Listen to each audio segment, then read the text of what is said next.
Sir, स्वागत है जन सरोकार मंच पर आपका।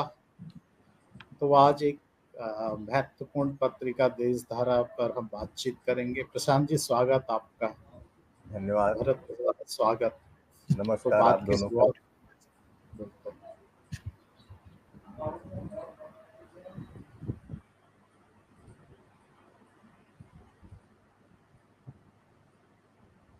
अच्छा ठीक है, चलिए शुरू करते हैं।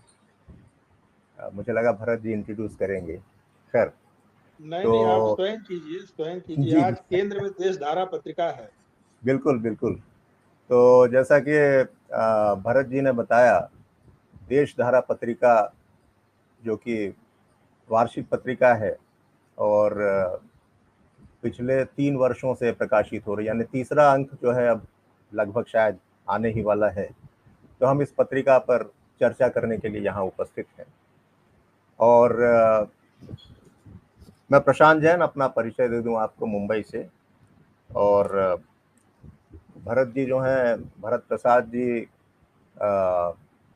नॉर्थ ईस्टर्न हिल यूनिवर्सिटी नेहरू, वहाँ प्रोफेसर हैं और देशधारा पत्रिका प्रकाशित कर रहे हैं।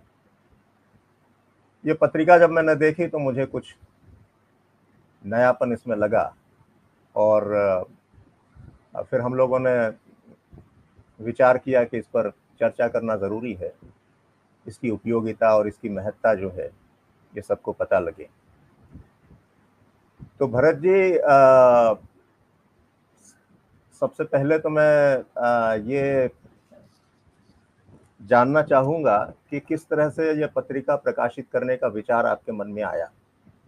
आमतौर पर अब जैसे देखिए, हम लोग एकेडमिक फील्ड के हैं, नया कुछ इस तरह का काम करते हैं तो जो एग्जिस्टिंग यानी अब तक जो इस क्षेत्र में जो भी काम हुआ है हम उसको देखते हैं और गैप्स को आइडेंटिफाई करते हैं। खामियां नहीं कह रहा हूं मैं, कहीं कुछ गैप्स होते हैं कि ये मिसिंग है। बहुत सारी लघु पत्रिकाएं निकलती हैं और तो ज़रूर आपको कुछ लगा होगा कि इन पत्रिकाओं में ये एस्पेक्ट या ये पक्ष जो है इसको थोड़ा और फोकस में लाना ज़रूरी है या इसको और कवर करना ज़रूरी है, और इस तरह से ऐसा कुछ आपने सोचा होगा। तो ये कौन से गैप्स हैं जो आपने आइडेंटिफाई किए भरत जी? जी। इसके पहले की देशधारा पत्रिका के ऊपर मैं आगे कुछ बात बढ़ाऊं, सबसे पहले बहुत आत्मीय देवेंद्र जी और उनके जन सरोकार मंच, और आज आभासी पटल के माध्यम से हम और आप मुखातिब हो रहे हैं। आप भी साहित्य के क्षेत्र में एक सुपरिचित नाम हैं और हम लोग संवाद कर रहे हैं। तो मुझे बड़ी खुशी है कि हम एक साथ बैठे हैं और एक दूसरे से बातचीत आगे बढ़ाएंगे। मैं आपको भी धन्यवाद देता हूं कि हम लोग आज देशधारा पत्रिका के लिए उपस्थित हुए हैं। आपका सवाल बहुत स्वाभाविक प्रश्न है। स्वाभाविक मैं इसलिए कहूँगा कि जब भी कोई पत्रिका शुरू होती है तो ऐसे सवाल अक्सर बन ही जाते हैं, और देशधारा के बारे में मेरी सोच कह सकते हैं कि पूर्वोत्तर को लेकर के रही है। मैं पूर्वोत्तर में पिछले 2 दशकों से हूँ और इन 2 दशकों के दौरान मैंने निरंतर यह महसूस किया कि पूर्वोत्तर भारत में हिंदी पत्रिकाओं का अकाल है, और एक अर्थ में तो बहुत अकाल है कि राष्ट्रीय स्तर की पहचान बनाने वाली एक भी पूर्वोत्तर की पत्रिका नहीं है। और आश्चर्य आप करेंगे कि करीब 3 दशकों से पिछले 3 दशकों से पूर्वोत्तर से निकलने वाली एक भी पत्रिका आपके जहन में नहीं आएगी जो कि पूर्वोत्तर से निकल रही हो और आप उसको बहुत पहले से जानते पहचानते रहे हैं।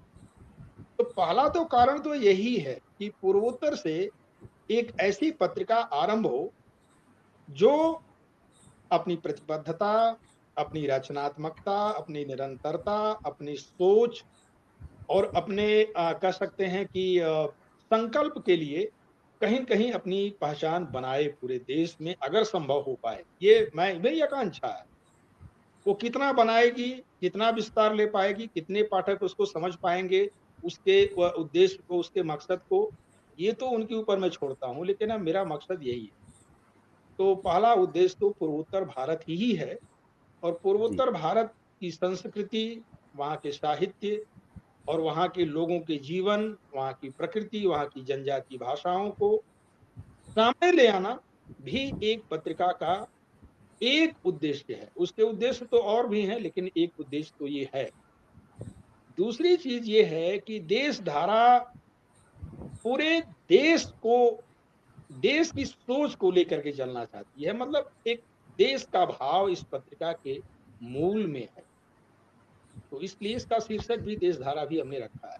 जी, और कुछ आप आगे बढ़ाएं तो धीरे जी, धीरे। जो आप कह रहे हैं कि पूर्वोत्तर को संबोधित और उसकी संस्कृति को संबोधित ये पत्रिका है या साहित्य कहें, या वहाँ पर हिंदी में भी जो लिखा जा रहा है, निश्चित रूप से मैंने ये दूसरा अंक मेरे पास है, मैं दिखा भी दूं, मेरा ख्याल है ये दूसरा अंक जो है देश धारा का।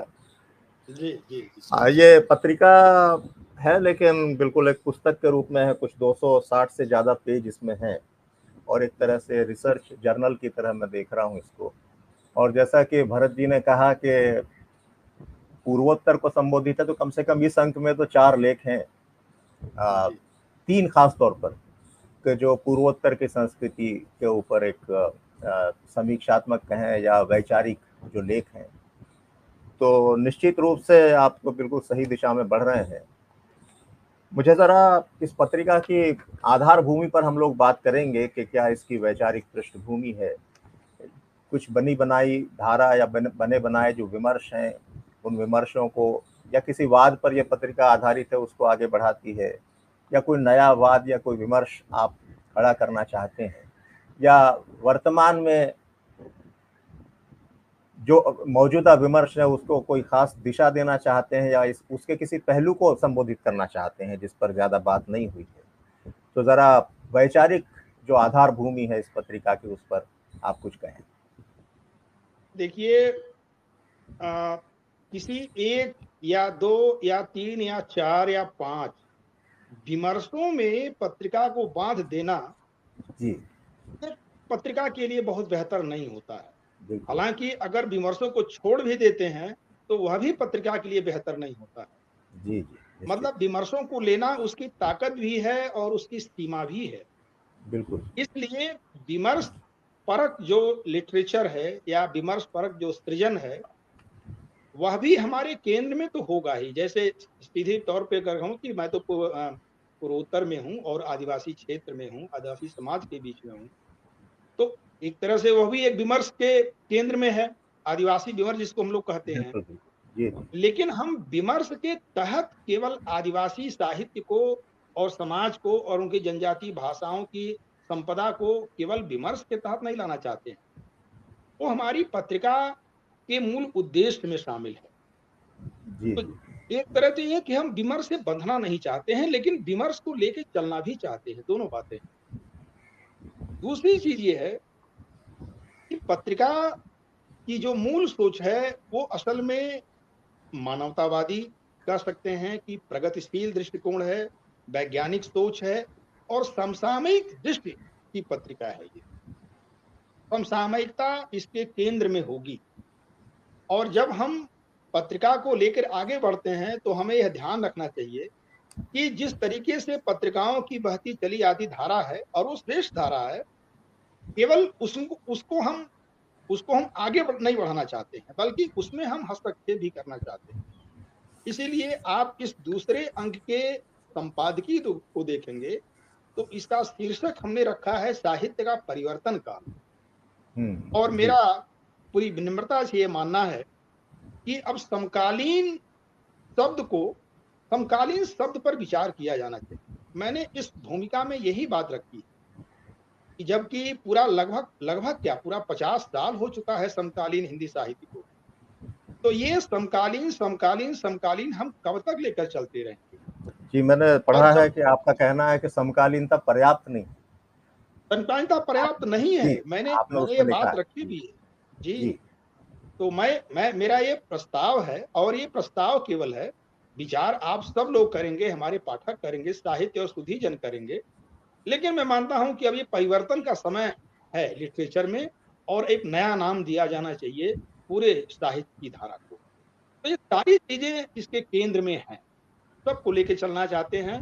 हम परंपरा की समृद्धि को आगे बढ़ाएंगे, लेकिन इसके साथ साथ हम परिवर्तन के भी पक्षधर चाहते हैं कि बदलाव आए, सार्थक बदलाव आए। जी, किसी भी पत्रिका में असल में बहुत सारे उसके उसका कंटेंट का जहाँ तक सवाल है, बहुत सारी विधाएं होती हैं। अलग अलग मात्रा में संपादक उसको वेटेज देते हैं अपनी अपनी तरह से। कहीं कविताएं ज़्यादा होती हैं, आमतौर पर कविताएं तो कम ही होती हैं, कहानियाँ ज़्यादा होती हैं, समीक्षाएं होती हैं, बहुत सारी चीज़ें होती हैं। हर पत्रिका का अपना एक स्ट्रक्चर होता है, एक संरचना होती है। तो देशधारा के संबंध में जो इसका स्ट्रक्चर या संरचना हो सकता है अभी अंतिम रूप में नहीं आया हो फॉर्मेट उसका, क्योंकि अब तक तो ये तीसरा अंक ही निकला, धीरे धीरे इवोल्यूशन होता ही है। तो इसकी संरचना को लेकर आपकी क्या संकल्पना है, क्या अवधारणा है, किस तरह से आप चीज़ों को या अलग अलग विधाओं को बैलेंस करना चाहते हैं? इसमें हमारी सभी प्रमुख विधाएं होंगी, साहित्य की सभी विधाएं होंगी, क्योंकि पत्रिका का जो एक संस्कार होता है, पत्रिका का जो एक मूल ढांचा होता है, उस मूल ढांचे में हम बहुत कह सकते हैं कि तोड़-फोड़ नहीं करना चाहते। जी बिल्कुल। ढांचे में तोड़-फोड़ करना थोड़ा-सा एक बहुत दूसरा मामला हो जाएगा। तो इसमें कविता, आलोचना, कहानी, कथेतर साहित्य, यात्रा संस्मरण, रिपोर्टाज, ये जीवनी तक मैं शामिल करना चाहता हूँ इसमें। केवल उपन्यास को छोड़ करके, उपन्यास के लिए हमारी पत्रिका में अभी फिलहाल कोई ऐसा स्थान नहीं बन पाया है कि हम उपन्यास को जगह दे सकें। उपन्यासों की समीक्षा ले सकते हैं, वो चीज़ अलग है। दूसरी हम चीज़ ये है समीक्षा कि जी, और मैं थोड़ा इस पर विशेष तौर पर एक बात रखना चाहूँगा कि हमारी पत्रिका के केंद्र में मूलतः 3 आधार हैं। हमारी पत्रिका के 3 आधार, विश्व साहित्य, भारतीय साहित्य और हिंदी साहित्य। और विश्व साहित्य का चिंतन, विश्व साहित्य का सृजन और विश्व साहित्य का अनुवाद लगातार हम अपनी पत्रिका में लेंगे। और भारतीय साहित्य जैसे कि पंजाबी, बांग्ला, गुजराती, कन्नड़, तेलुगु, मलयालम, इन भाषाओं का जो लिटरेचर है, खास तौर पर जो समकालीन साहित्य है भारतीय भाषाओं का, उसको हम पूरे प्रयास करके हम प्रवेशांक में भी मैं लाया था और इस दूसरे अंक में भी भारतीय भाषाओं के साहित्य को मैंने केंद्रित किया है। और हिंदी साहित्य की पत्रिका तो है ही, तो सबसे अधिक मात्रा में तो हिंदी साहित्य का ही बहुत कुछ आएगा, लेकिन भारतीय भाषाओं का साहित्य और विश्व साहित्य भी इसमें केंद्रित होगा। तीसरी चीज है कि देशजपन को हम बनाए रखना चाहते हैं पत्रिका में। मतलब वैचारिकता और बौद्धिकता और विमर्श के दबाव में आकर के कहीं देशज जो रंग है, जो देशज रस है और आनंद है, वह कहीं कमजोर न पड़ जाए, छूट न जाए, उसका भी मुझे बहुत ध्यान रखना है। इसीलिए मैंने इस पत्रिका के जो अस्थाई स्तंभ रखे हैं, उसमें से कम 3-4 स्तंभ ऐसे हैं जो देशजपन की आपको वानगी देंगे, देशजपन की अनुभूति कराएंगे आप। तो ये है इसकी संरचना में। जी बिल्कुल। ये तो मैं देख रहा हूँ कि विदेशी कविताओं के अनुवाद और भारत की भी जो विभिन्न भाषाएं हैं, उड़िया है और कुछ और भाषाएं, उन कविताओं के भी अनुवाद इसमें हैं। और देशधारा नाम जो है, तो ये बिल्कुल ये पूर्वोत्तर देश की बात नहीं हो रही है, पूरे देश की धारा है। और जैसा कि आपका आइडिया है कि हिंदी मुख्य रूप से तो हिंदी की ही पत्रिका है, लेकिन इसके अलावा जो भारतीय भाषाएं हैं और विदेशी जो भाषाएं हैं, उनका भी साहित्य इसमें कवर हो, तो ये तो दिख भी रहा है कि आप इस तरह से जो है कर रहे हैं, आगे बढ़ रहे हैं। अब भरत जी, ये वार्षिक पत्रिका है, आमतौर पे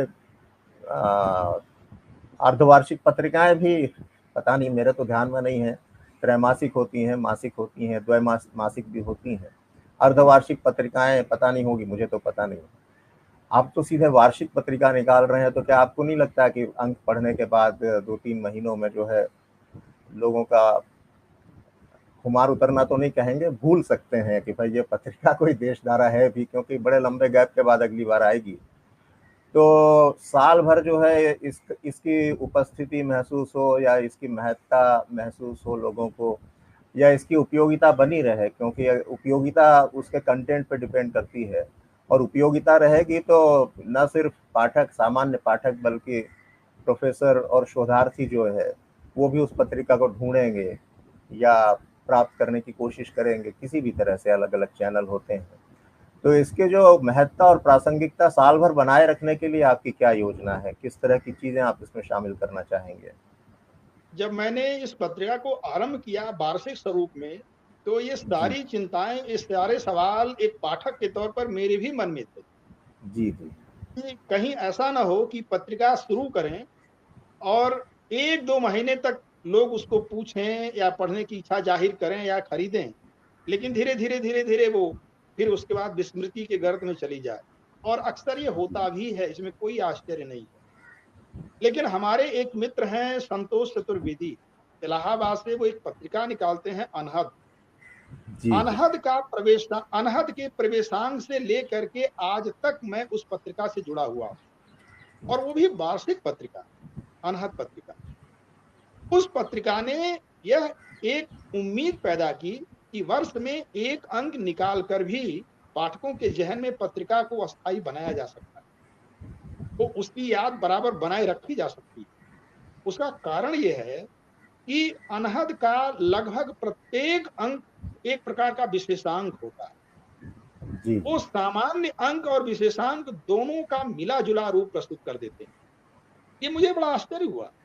उनके कई विशेषांक निकले हैं, मुक्तिबोध पर निकले हैं, गांधी पर निकले हैं, चंपारण सत्याग्रह पर निकले हैं, लेकिन जो उसकी अंतर्वस्तु है, जो उसकी संरचना है, या कह सकते हैं कि जो उसकी सामग्री है, वह इतनी समृद्ध सामग्री होती है कि मुझे नहीं लगता है कि आप 2-3 महीने में पढ़ करके उस अंक को खत्म कर पाएंगे। इसीलिए मैंने अपनी पत्रिका को प्रारूप भी उस अनहद पत्रिका के आसपास रखने की कोशिश की। मैं कोशिश यही कर रहा हूं कि उस पत्रिका से प्रेरणा लेकर के देश धारा भी कहीं न कहीं लोगों के जहन में बनी रहने वाली पत्रिका रहे।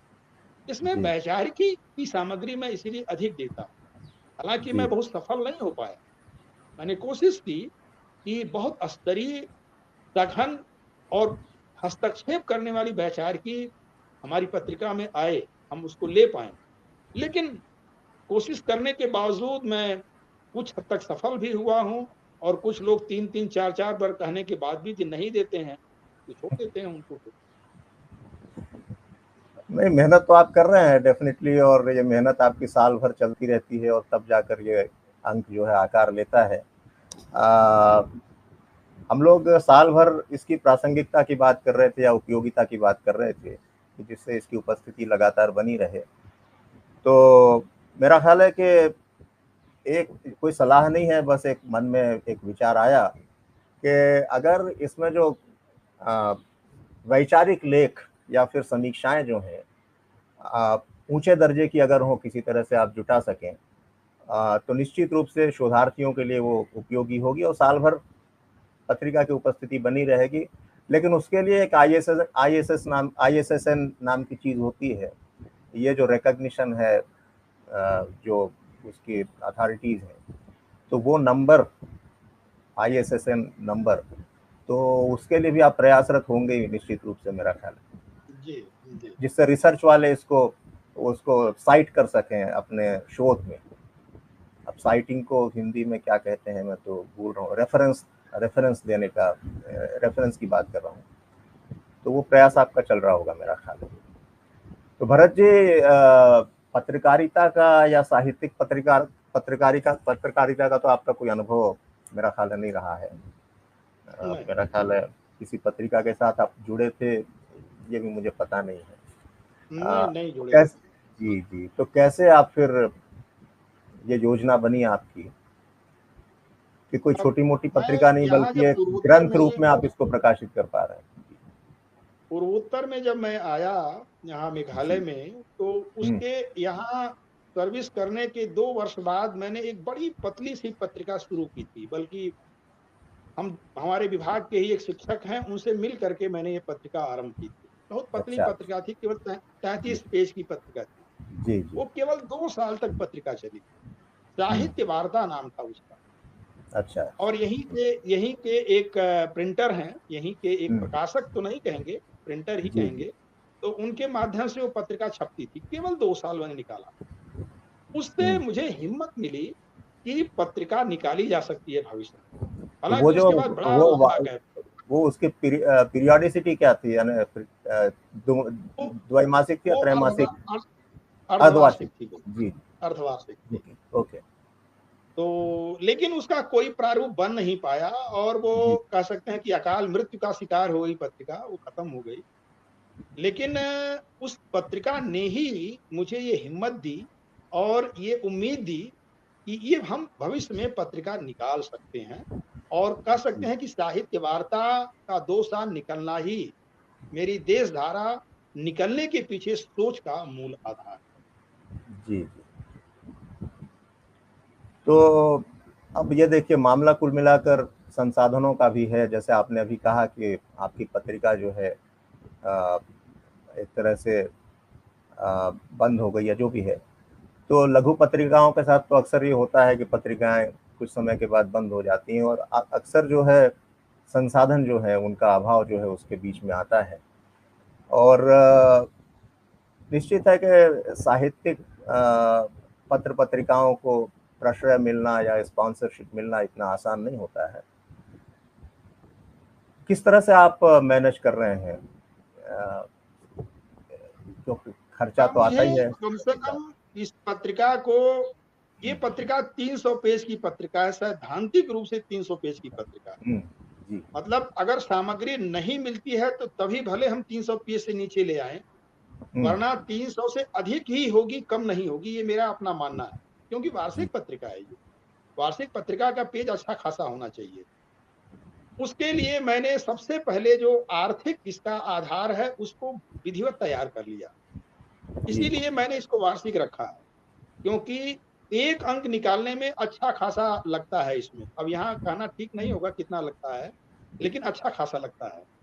तो जी। उसकी तैयारी मैंने कर ली है। साल भर में मैं धीरे-धीरे इतनी बचत कर लेता हूँ कि पत्रिका के लिए खास तौर पर, कि पत्रिका के ठीक निकलने में कोई आर्थिक संकट न आने पाए।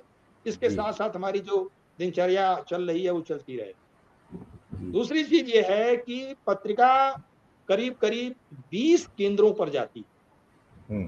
देश के लगभग क्या 20 केंद्रों पर मैं 4-4, 5-5 अंक भेजता हूँ। इसकी केवल 200 प्रतियाँ हम निकालते हैं। 200 प्रतियाँ, 100 प्रतियाँ हम विभिन्न केंद्रों पर भेज देते हैं। देश के विभिन्न 20 केंद्रों पर भेजते हैं 5-5 प्रतियाँ। करीब 50 प्रतियाँ जो है रचनाकारों को देते हैं, क्योंकि लगभग 45-50 रचनाकार हर अंक में छप जाते हैं। तो उन 50 प्रतियाँ हो गई। बाकी जो प्रतियाँ बचती हैं, मैं अपने पास रखता हूँ। जो सुधी जन हैं, जो साहित्य प्रेमी हैं या पाठक हैं, जिनकी रुचि है पढ़ने के लिए, वो सीधे हमको मैसेज करते हैं या फ़ोन करते हैं, तो मैं उनके लिए सुरक्षित रखता हूँ और उनको बीच में पूरे साल भर करीब-करीब मैं उनको देता रहता हूँ धीरे-धीरे। 1 प्रति, 2 प्रति जिनकी इच्छा होती है। तो ये योजना है एक तरह से पत्रिका की।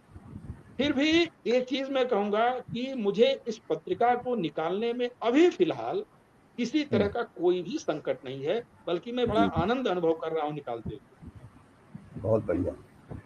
तो वाकई आप का, काफी पुरुषार्थ कर रहे हैं इस यज्ञ को चलाए रखने के लिए। और इसी संदर्भ में मुझे याद आ रहा है कि बहुत सारी लघु पत्रिकाएं वो घोषित रूप से अनियतकालीन होती हैं।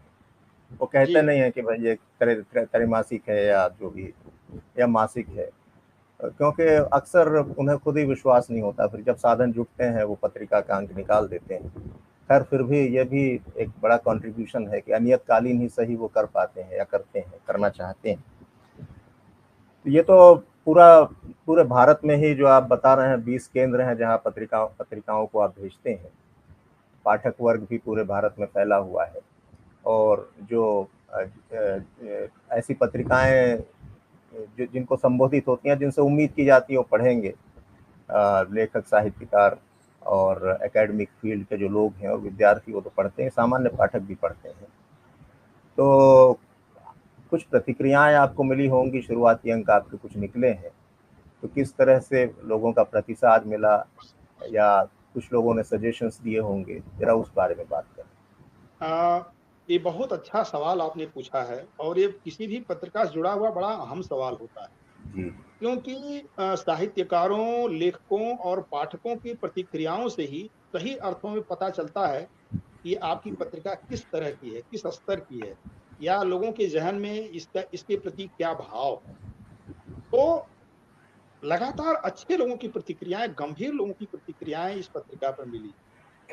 इसमें प्रवेशांक और यह जो दूसरा अंक निकला है, तो इसमें जो प्रतिक्रियाएं मुझे मिली हैं, उसमें जो साहित्यकारों की प्रतिक्रियाएं हैं, उनका ये कहना है कि इस दोनों अंकों की सामग्री तो स्तरीय है, दोनों अंकों की सामग्री तो स्तरीय है, लेकिन उस सामग्री को प्रस्तुत करने या पत्रिका की जो प्रोडक्शन क्वालिटी है, जो उसका ओवरऑल जो आंतरिक संरचना है, उन रचनाओं को प्रस्तुत करने की, वो स्तरीय नहीं है।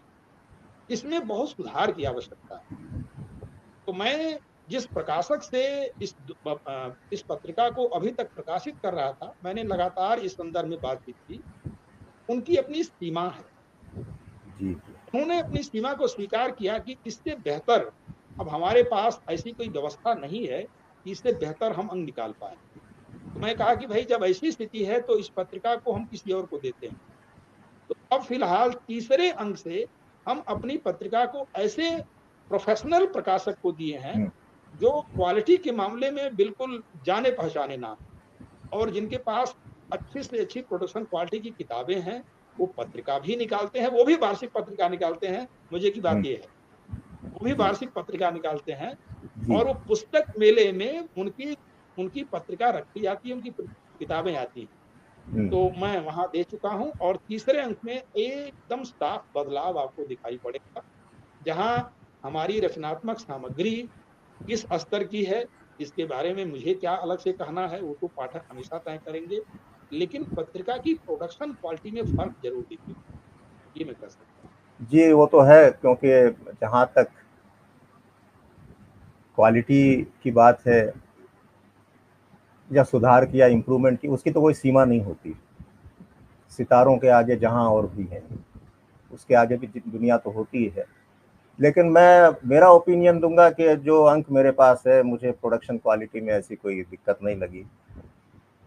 ये दूसरा ही अंक है। और ये तो बहुत बड़ा कॉम्प्लीमेंट आप दे रहे हैं, क्योंकि नहीं नहीं। अभी तक जो हमारे अन्य जो पत्रिका को देखने पढ़ने वाले लोग हैं, उन्होंने प्रोडक्शन क्वालिटी पर ही कहीं कहीं सवाल उठा दिया था।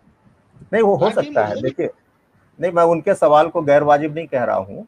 और निश्चित रूप से अभी आपने प्रकाशक, कोई और प्रकाशक अभी आने वाले हैं, तो हो सकता है और इम्प्रूव हो। वो तो सीधी सी बात है कि इम्प्रूवमेंट की कोई सीमा नहीं होती, इससे अच्छी बनेगी पत्रिका। लेकिन अभी वर्तमान रूप में यह पत्रिका ठीक ठीक है, मतलब मुझे उसमें कोई लगा नहीं। मेरा ध्यान इस चीज़ पे ज़रूर जाता है, मेरा नेचर है, मैं प्रोडक्शन क्वालिटी देखता हूँ। शायद मैकेनिकल इंजीनियरिंग का प्रोफेशन है तो मैन्युफैक्चरिंग क्वालिटी तो जी जी। मैंने इस पर विचार किया। साहित्य अकादमी से जानी पहचानी पत्रिका निकलती है समकालीन भारतीय साहित्य। जी जी।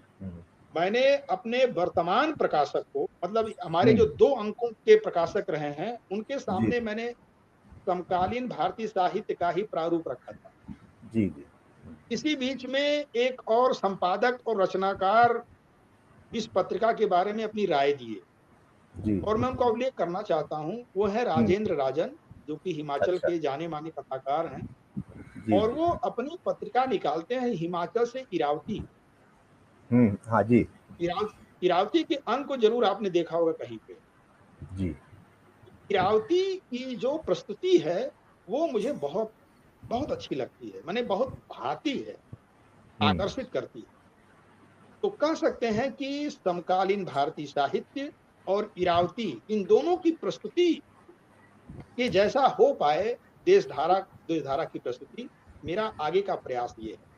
लेकिन आंतरिक संरचना में मेरी प्रेरणा अनहद ही है। बनास जैसी पत्रिका है, पक्षधर जैसी पत्रिकाएं हैं, ये मैं कहना चाहता हूँ। जी जी। एक और चीज़ है जिस पर मेरा ध्यान गया, क्योंकि मैं मेरा ध्यान ऐसी चीज़ों पर जाता है, प्रूफ की गलतियां मुझे तो नहीं मिली, क्योंकि ये भी अक्सर शिकायत आती है, प्रूफ की गलतियां होती हैं, मूड एक तरह से मज़ा ख़राब हो जाता है पढ़ने का। जी एक जी पेज में एक बिल्कुल। जगह भी अगर हो कहीं तो मूड ऑफ हो जाए, क्योंकि साहित्यिक पत्रिका है, उससे उम्मीद नहीं की जाती है। और मेरा ख्याल है प्रूफ रीडिंग आप खुद ही करते होंगे, और ये 300 पेज की पत्रिका की, वो भी छोटा फॉन्ट है, कोई फॉन्ट भी इतना बड़ा नहीं है, तो कंटेंट तो बहुत होता है, नंबर ऑफ वर्ड्स आप देखें तो काफ़ी होते हैं। तो प्रूफ रीडिंग भी आप बड़ी शिद्दत से और बड़ी मेहनत से करते हैं, ऐसा साफ दिखाई देता है। अब जो उसका एक्सटर्नल जो लुक है वो तो अब तीसरे अंक से इम्प्रूव हो ही रहा है, जैसा कि आपने बताया। तो देखिए रास्ते खुलते जाते हैं। शुरुआत आपने की और उसके बाद जो प्रकाशक आपको उपलब्ध था, उसका साथ आपको मिला, निश्चित ही वो महत्वपूर्ण है। पत्रिका आगे बढ़ी, उस प्रकाशक का भी अपना योगदान है, बधाई हम उनको भी देंगे। और एक और रास्ता खुल गया कि अब वो क्वालिटी और इम्प्रूव होने जा रही है। तो खैर ये तो प्रोडक्शन क्वालिटी की बात हुई। कंटेंट जो है वो सबसे इम्पॉर्टेंट होता है। तो अब तक जो 3 अंक आए हैं, तीसरा भी प्रेस में ही है, अब आने ही वाला होगा।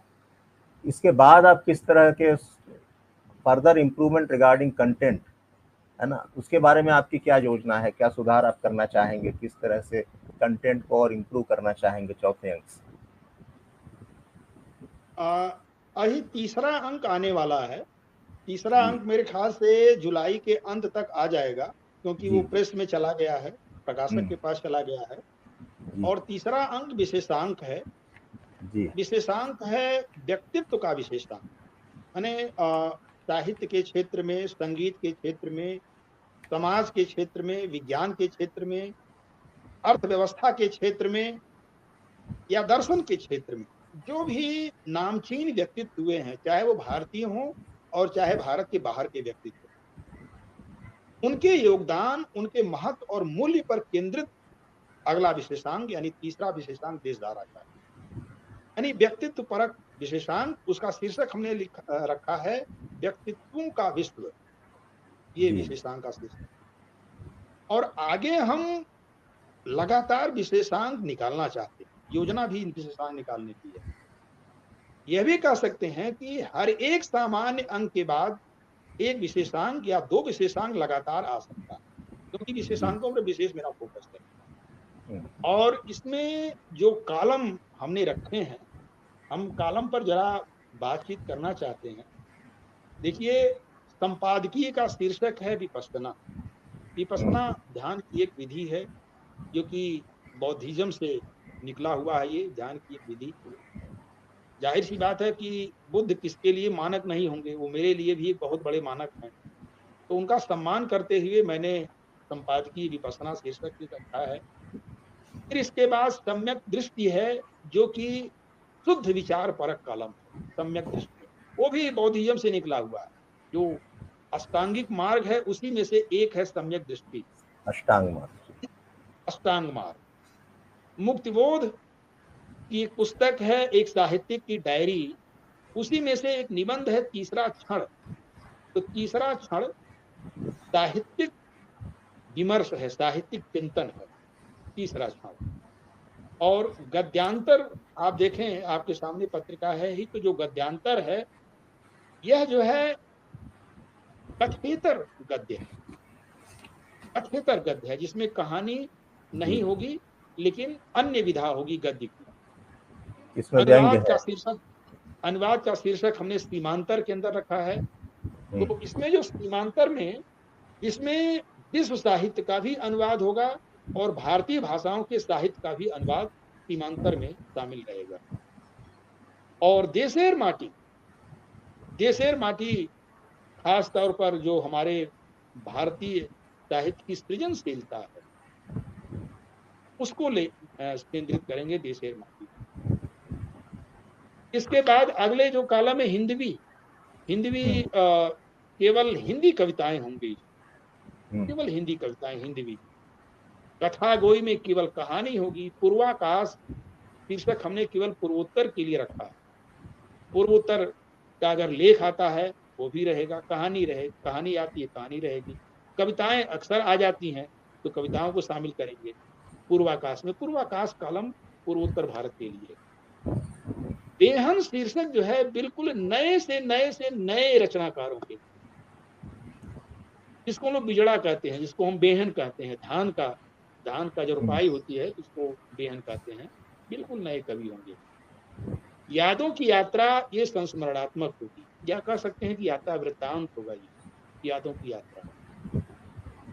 और आर पार ये पुस्तक समीक्षा है, जिसमें जितनी भी पुस्तक समीक्षाएं हमको मिल जाएंगी तो पुस्तक समीक्षा का कॉलम आर पार शीर्षक के अंतर्गत है। तो करीब करीब ये 12 कॉलम हैं हमारी पत्रिका में। ये 12 अस्थायी कॉलम है। लेकिन इसके अलावा भी अगर कोई ऐसी सामग्री आ जाती है जो इन कॉलम में फिट नहीं बैठती, इन कॉलम से इतर, कभी कभी ऐसा होता है कि हम पहले तय किए रहते हैं कि लेकिन सामग्री कुछ और आ जाती है।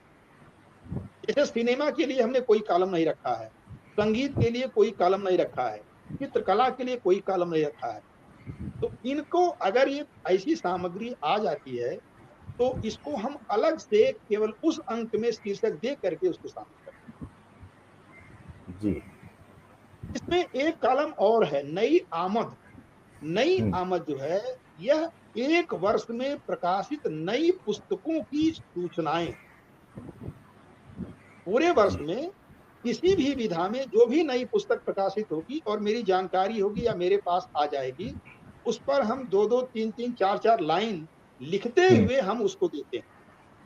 हर एक पुस्तक के बारे में मैं 2-3 लाइन लिखता हूं, उसके बाद तब हम नई आमद में उसको पेश कर देते हैं। तो वो नई पुस्तकों की सूचना हो जाएगी, थोड़ी सी उसके बारे में कुछ अपनी राय हो जाएगी संपाद की दृष्टि। तो ये है पूरे प्रारूप पत्रिका का। ये कंटेंट को आपने जिस तरह से कैटेगराइज किया है, अभी आपने बताया कि 12 स्थायी कॉलम हैं और कुछ इससे हटके अगर कोई चीज़ें आएंगी तो एक सरप्राइज एलिमेंट के तौर पर आप पाठकों को शेयर करेंगे। और निश्चित रूप से वो मेरा ख्याल है कि भोजन की थाली में एक चटनी की तरह होगा, एक नया स्वाद। ये जो आपने, मैं देख रहा हूँ कि जो कैटेगरीज आपने बनाई हैं उनके जो टाइटल आपने दिए हैं, हालांकि हर आर्टिकल का अपना टाइटल तो होता ही है, लेकिन उस खंड का या उस कैटेगरी का आपने एक टाइटल निर्धारित किया है। जैसे नए लेखक या कवि को जब आप इंट्रोड्यूस करेंगे तो उसको बेहन आपने शब्द लिया है, धान का रोपा जो है। तो ये बेहन शब्द जो है निश्चित रूप से खड़ी बोली का तो नहीं है, तो कहाँ से, मेरा ख्याल है आपकी मातृभाषा भोजपुरी या ऐसा कुछ? जी, ये हमारे पूर्वांचल में ठेठ भोजपुरी इलाकों में, ग्रामीण क्षेत्रों में इसका प्रयोग होता है। ऐसे न जाने कितने शब्द हैं जो सैकड़ों वर्षों से, न जाने कब से, हमारे जन्म के बहुत पहले से बोले प्रयोग किए जाते रहे, आज भी वो प्रयोग किए जाते हैं। तो अनेक शब्द मेरे दिमाग में घूमते हैं, लेकिन खासतौर पर जब अपने रचनात्मक क्षेत्र में होता हूँ या रचना कर्म कर रहे होते हैं, तो वहां पर उन शब्दों के प्रयोग के लिए तो पूरा स्वतंत्र है। बिल्कुल होना चाहिए। हाँ, लेकिन पत्रिका में रखने के पीछे कारण यही है कि हम पत्रिका को देशज जमीन पर भी बनाए रखना चाहते हैं। देशधारा नाम सार्थक होता है। देशधारा नाम इसका इसलिए भी सार्थक होगा क्योंकि हमारा देश तो देशजपन से बना है ना जी। बिल्कुल। हमारा देश आंचलिकता से बना है, गांवों से बना है, आंचलिक बोलियों से बना है, आंचलिक संस्कृत से बना है। तो ये जो आंचलिकता है, ये जो ग्रामत्व है, ये जो देशजपन है, यह हमारी पत्रिका के फ्लेवर में बना रहे, इसकी कोशिश हमेशा रहेगी। और मेरा ख्याल है कि कविता, कहानी या उपन्यास जिन भी विधाओं में लोग लिखते हैं, देशज शब्दों का प्रयोग बढ़ना जिनके लिए संभव है। देखिए बहुत से लोग तो महानगरों में ही रहते हैं, तो वो ठीक है, उनकी सीमा है, शुद्ध हिंदी या तत्सम भाषा में वो लिखेंगे। लेकिन जिनके लिए संभव है, जिन्होंने कुछ साल गुजारे हैं बचपन के या जवानी तक, जो मिट्टी से जुड़े रहे हैं, तो निश्चित रूप से जितना संभव हो देशज सब शब्दों का प्रयोग होना चाहिए। और ये जो है भाषा को एक तरह से अब संस्कारित मैं तो देखिए ये थोड़ी उलटबांसी होगी। प्राकृत जब संस्कारित होती है तो संस्कृत कहते हैं, या संस्कारित भाषा यानी तत्सम भाषा कहा जाएगा। तो लेकिन मैं कहूँगा कि खड़ी बोली में अगर ये देशज शब्द आएंगे तो और ज्यादा भाषा संस्कारित होगी, या कहें एनरिच होगी, समृद्ध होगी। समृद्ध ज्यादा सही शब्द है उसके लिए। अपने ये कविताओं का जो खंड आपका है, क्या देशेर, हिंदवी, क्या नहीं हिंदवी हिंदवी, है, हिंदवी। और एक देशेर करके, देशेर माटी, देशेर माटी। देशेर माटी, हाँ। तो देशेर माटी आपने शायद बांग्ला भाषा से लिया है, हाँ। या अशमीज में भी होगा, पता नहीं। तो ये जो है ये इंटरेस्टिंग लगा कि आपने ये जो अपने जो कैटेगराइजेशन किया है उनके टाइटल्स इस तरह से रखे हैं। कुल मिलाकर एक नयापन इस पत्रिका में मुझे दिखता है। भरत जी, अब मैं वापस उस बात पर आऊंगा, क्योंकि मुझे ये एक की इशू लगा, एक खास मुद्दा लगा जो आपने सब संपादकीय में आपने कहा है। कुछ एक संक्षेप में हमने उसके बारे में बात की है कि समकालीनता पर्याप्त नहीं है। तो आप इसको थोड़ा एलेबरेट करें कि कौन से तत्व हैं जो इसमें शामिल होने चाहिए, या समकालीनता को रीडिफाइन करने की, पुनर्परिभाषित करने की ज़रूरत क्यों है? कौन सी चीज़ें आपको मिसिंग लगती हैं, या कौन सी चीज़ें इसमें जोड़ी जानी चाहिए? 1980 के दशक में जी, विश्वंभरनाथ उपाध्याय ने एक आलोचनात्मक पुस्तक लिखी समकालीन कविता को ध्यान में रखते, जी, जी। और उन्होंने डिफाइन किया उस पुस्तक में कि समकालीन शब्द ही क्यों, कविता के लिए समकालीन शब्द ही क्यों। बहुत तर्क और प्रमाण के साथ उन्होंने यह बात रखी थी, और उसके पीछे खास तौर पर समसामयिकता का आग्रह। अब वह जो समसामयिकता का आग्रह है उसमें प्रगतिशील दृष्टिकोण है, उसमें यथार्थवादी दृष्टि है, उसमें अलक्षित विषयों के प्रति विशेष आग्रह है, और साथ साथ प्रतिरोध और इनकार का भी स्वर समकालीनता के केंद्र में। आगे चल करके और भी कुछ आलोचकों ने समकालीनता के पक्ष में अपनी बात रखी, और धीरे धीरे धीरे धीरे यह खूब प्रचलित हो गया और आगे बढ़ गया और स्वीकृत भी हो गया। इसमें कोई संदेह नहीं कि समकालीनता अब एक स्थापित टर्म बन चुका है, एक पद बन चुका है, और उस पर आप तरह तरह के तर्क कुछ भी करते रहें, लेकिन समसामयिकता के अर्थ में ही समकालीनता को स्वीकार किया गया है। हम सब लोग मानते हैं कि हम भले कबीर पर, तुलसी पर, मीरा पर या किसी भी प्राचीन विषय पर लिखेंगे, लेकिन सबके बावजूद हमारे लेखन के केंद्र में वर्तमान समय होगा, समकालीन समय होगा, चाहे वो राजनीतिक परिस्थितियां हो, चाहे वो सामाजिक परिस्थितियां हो, चाहे वो व्यक्ति का चरित्र हो, या तमाम सारे अलग अलग आयाम।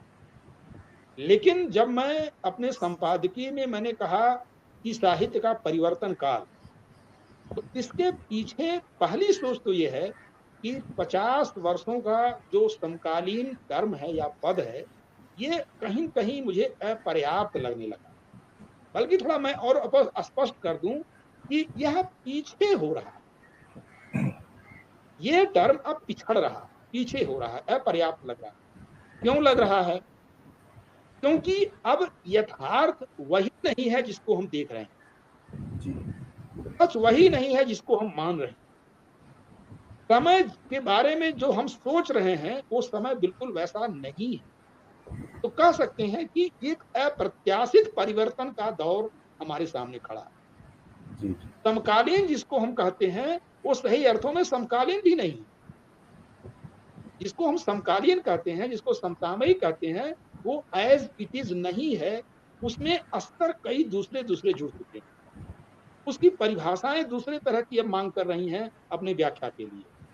तो यूं कह सकते हैं कि केवल समकालीन कह देने से, समसामयिक कह देने से पूरी सच्चाई संबोधित नहीं होती। इसलिए मैंने आप देखा कि जब मैंने प्रस्ताव रखा अपनी भूमिका में, तो मैंने परिवर्तन शब्द का प्रयोग किया। परिवर्तन होना चाहिए, परिवर्तन किस रूप में हो, परिवर्तन हो तो क्या टर्म रखा जाए, क्या शीर्षक दिया जाए, किस रूप में अगले काल को जाना जाए, ये किसी एक के हाथ में नहीं है, ये दो चार के भी हाथ में नहीं है, बल्कि यह बहुसंख्यक हिंदी साहित्य के लेखक, रचनाकार और सुधी साहित्य प्रेमी जो एक स्वीकृत नाम हमारे बीच में रखेंगे, शायद उस पर विचार विमर्श होगा, तब उस पर उसका स्थायीकरण किया जा सकता है। लेकिन परिवर्तन होना चाहिए, समकालीन शब्द को विराम देना चाहिए, हमें नई सदी में नया काल आरंभ करना चाहिए।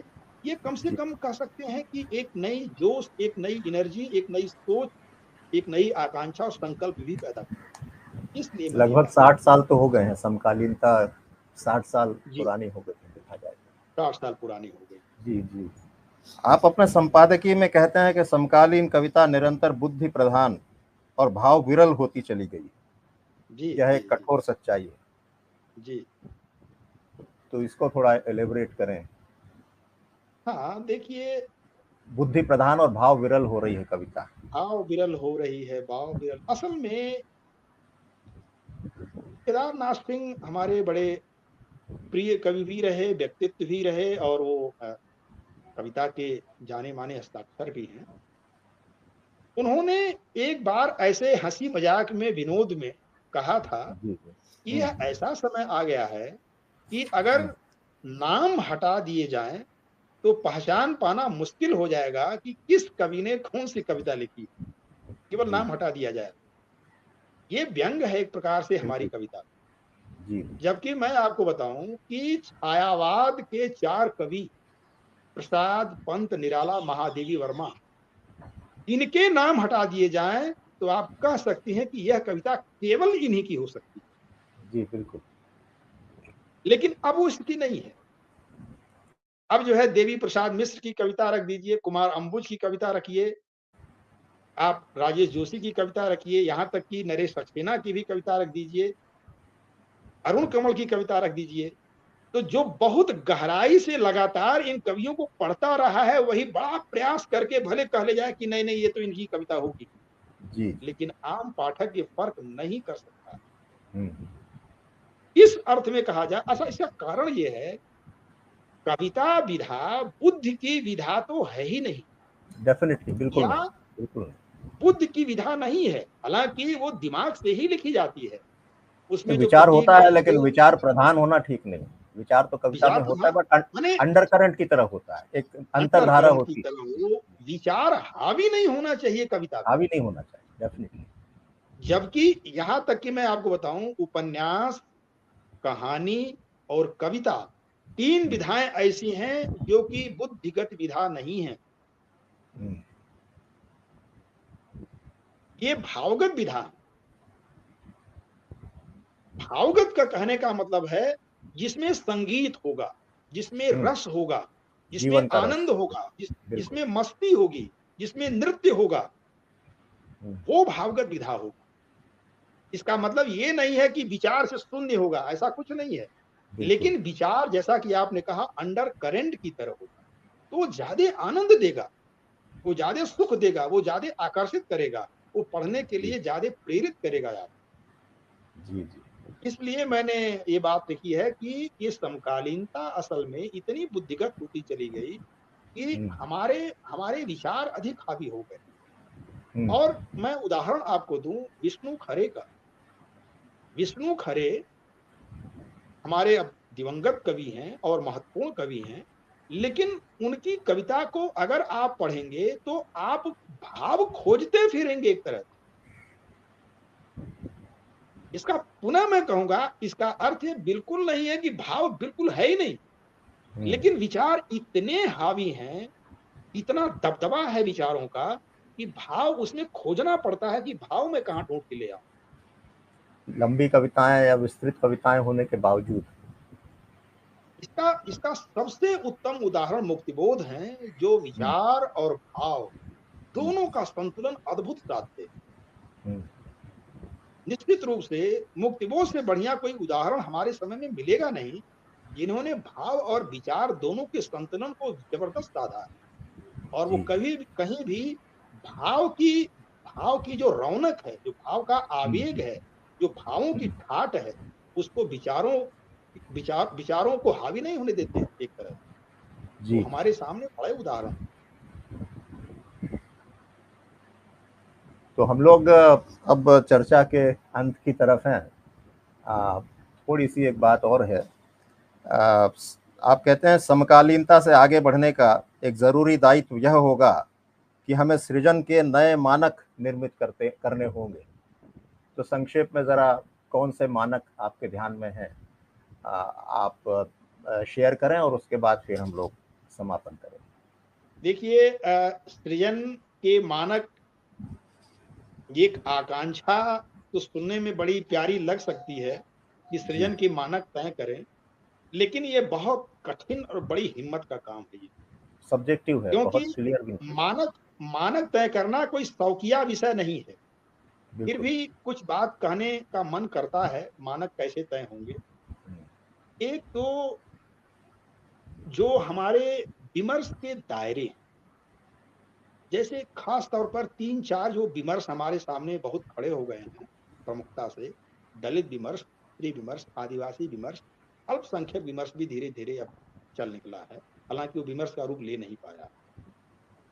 तो कई सारे ऐसे केंद्र हैं, हाशिए के केंद्र है, मैं केंद्र के केंद्र नहीं कहूंगा, हाशिए के केंद्र है। कई सारे ऐसे अलक्षित क्षेत्र, कई सारे ऐसे हाशिए की दुनिया है जहां पर हमारी निगाहें लगभग नहीं जाती, कभी गई नहीं। तो उन नए विमर्शों को लाने की बड़ी आवश्यकता है, और विमर्श के तहत विमर्श नहीं लाना चाहिए, मैं बार बार ये कहूंगा, क्योंकि वो राजनीतिक हो जाता है। विमर्श के तहत उन विषयों को, उन क्षेत्रों को, उन चरित्रों को, उस जीवन को नहीं लाना चाहिए, लेकिन दुर्भाग्य से वो विमर्श का विषय बन ही जाते हैं। तो उसकी तलाश तो हमें करनी पड़ेगी, जो कहीं न कहीं आज के समय में छूट रही। दूसरी चीज ये है कि जो हमारे परंपरागत साहित्य के मानक, वे श्रेष्ठ हैं, वे उन्होंने अभी तक साहित्य को आगे बढ़ाया है। वो आज भी कहीं न कहीं रीढ़ बने हुए हैं हमारे साहित्य की। जो साहित्य के मानक हैं, सिद्धांत हैं, नियम हैं, चाहे वो काव्यशास्त्रीय नियम हो या कोई भी वैचारिक आधार हो, उनका महत्व है अपनी जगह पर। लेकिन नया प्रस्ताव करने का साहस, थोड़ी देर के लिए विवादास्पद ही क्यों न सही, वो हमें करना ही पड़ेगा। और ये प्रस्ताव कोई न कोई एक तो करेगा ही, कोई न कोई एक तो करेगा ही। जी। ठीक है, खारिज होंगे, इनकार होंगे, आलोचना होगी और पूरी तरह से आप नकार दिए जाएंगे, लेकिन प्रस्ताव तो करना है ना। बिल्कुल। अब जैसे मैं आपको बताऊं, इसका एक उदाहरण मैं देता हूं आपको, फणीश्वर नाथ रेणु का। फणीश्वर नाथ रेणु ने जब आंचलिकता को प्रवेश दिलाया कथा साहित्य में, तो एक लंबे समय तक वो उलझन बना रहा। यहां तक कि रेणु के कहानियों को और उनके उपन्यासों को पढ़ करके लोग काफी दिक्कत महसूस करते थे। उसका कारण ये था कि न जाने कितने शब्दों, न जाने कितने मुहावरों, न जाने कितने प्रतीकों का प्रयोग की भरमार कर दी उन्होंने, कि वो हिंदी के जो अच्छे खासे पाठक हैं उनको तक दिक्कत होने लगी। तो जी। ये होता है, जब आप नया प्रस्ताव करते हैं तो शुरुआती दिक्कतें तो होती हैं, लेकिन जब उस स्तर को छूने के लायक हम तैयार कर लेते हैं तो उसी को स्वीकृत कर लेते हैं। और मानक के संदर्भ में एक बात मेरे मन में बार बार आती है कि मानक जो है ये बहिर्गत भी होता है और आंतरिक भी होता है।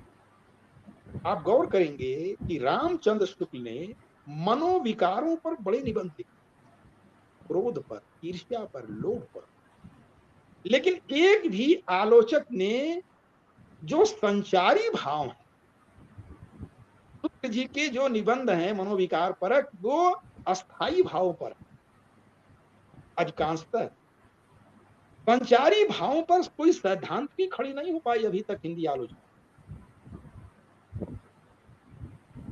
नहीं हो पाई है। ये इसी तरह की नई चीजें हमारे लिटरेचर में आनी चाहिए। इसी तरीके से नई सदी में अगर हम नई धारा को निर्मित करना चाहते हैं तो जाहिर सी बात है उसकी सैद्धांतिकी भी खड़ी करनी पड़ेगी। उस सैद्धांतिकी के आधार तय करने पड़ेंगे, उसके तर्क देने पड़ेंगे। खाली प्रस्ताव के लिए प्रस्ताव कर देना ये बहुत सही बात नहीं होती है। सही अर्थों में हमारे समय को किसी नए सैद्धांतिक की जरूरत है भी या नहीं है, या केवल हम ऐसे ही प्रस्ताव दे रहे हैं।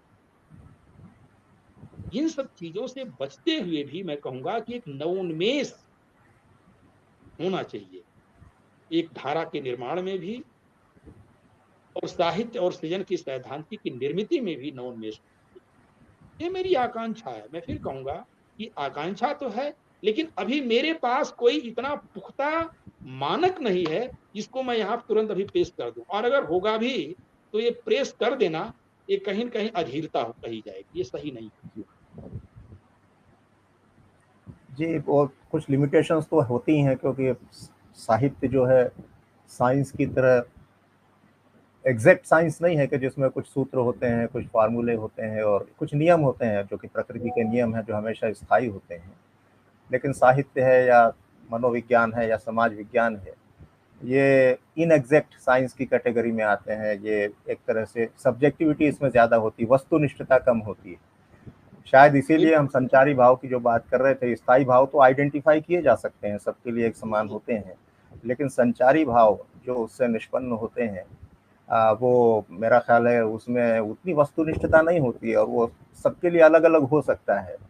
अब लेकिन मनुष्य रोज रोज सर्वाधिक संचालित होता है संचारी भाव से। बिल्कुल बिल्कुल बिल्कुल। उसकी सैद्धांतिकी विकसित करना एक चैलेंज है, और हो सके कोई कर पाए तो बिल्कुल वो अच्छी बात होगी और उपयोगी होगा।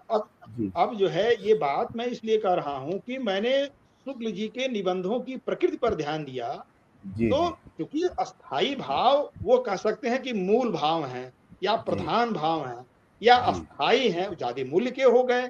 लेकिन जो 33 संचारी भाव हैं, वो 33 संचारी भाव कहीं हमसे निकल कर बाहर चले नहीं जाते, वो आवाजाही करते रहते हैं, इसीलिए तो संचारी भाव कहा गया।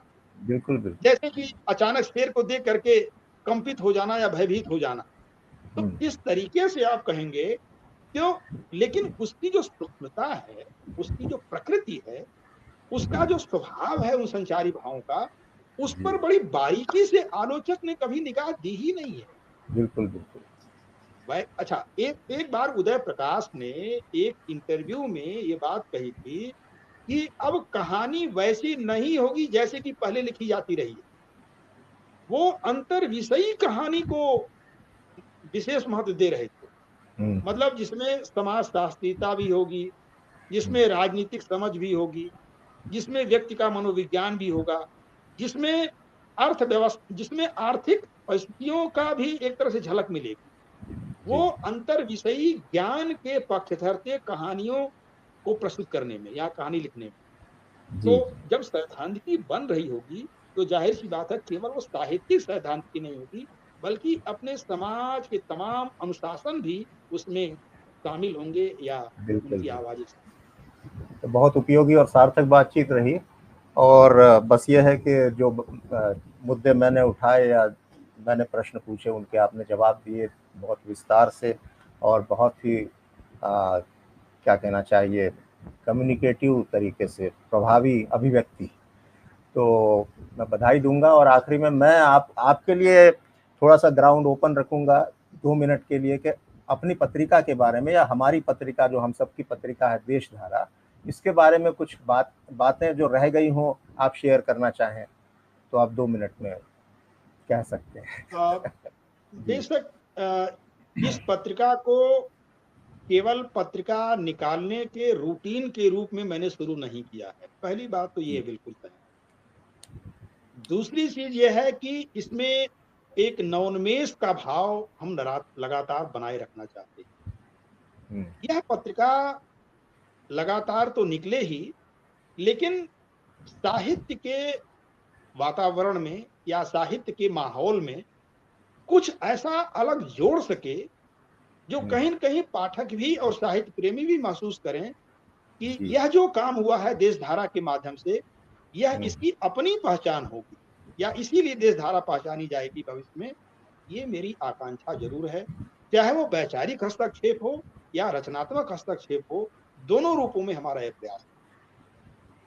बहुत बहुत शुभकामनाएं, आपकी सारी आकांक्षाएं जो हैं साकार हों और जो भी आपकी संकल्पना है वो सार्थक या साकार रूप ले। तो आपको शुभकामनाएं और बहुत बहुत बधाई कि इतना शानदार काम आपने शुरू किया है भरत जी, और दर्शकों की तरफ से भी मैं आपको बधाई दूंगा। और जन सरोकार मंच के आदरणीय देवेंद्र जी जो हैं उनका भी आभार कि उन्होंने इतनी सार्थक शानदार बातचीत के लिए मंच प्रदान किया। तो इसी के साथ हम कार्यक्रम समाप्त करेंगे। नमस्कार। आपको भी मैं अपनी ओर से धन्यवाद देता हूं कि देश धारा के सूत्रधार आप बने इस संवाद और विमर्श के केंद्र में। नहीं, मेरा सौभाग्य है। देश धारा पर ये पहली चर्चा है ये। जी जी, और शुभकामनाएं तो मैंने आपको दी, लेकिन आपका धन्यवाद कि आप यहाँ पधारे, क्योंकि होस्ट की भूमिका में हूँ तो मैं एज अ होस्ट आपको धन्यवाद भी करता हूँ कि आप आए। कोई बात नहीं है। आज हम लोग देश धारा के संवादकर्ता की भूमिका में हैं, आप होस्ट हैं, लेकिन भविष्य में हम दोनों लोग रचनाकार के रूप में उपस्थित होंगे एक साथ में। बिल्कुल और बिल्कुल, वहां पर अपनी रचनात्मकता के साथ उपस्थिति दिखाई पड़ेगी। बिल्कुल बिल्कुल। नाउ ओवर टू देवेंद्र जी। दिख नहीं रहे हैं स्क्रीन पर। देवेंद्र जी होंगे। देवेंद्र जी आवाज सुन पा रहे हैं?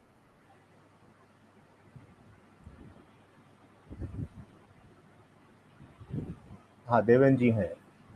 हाँ,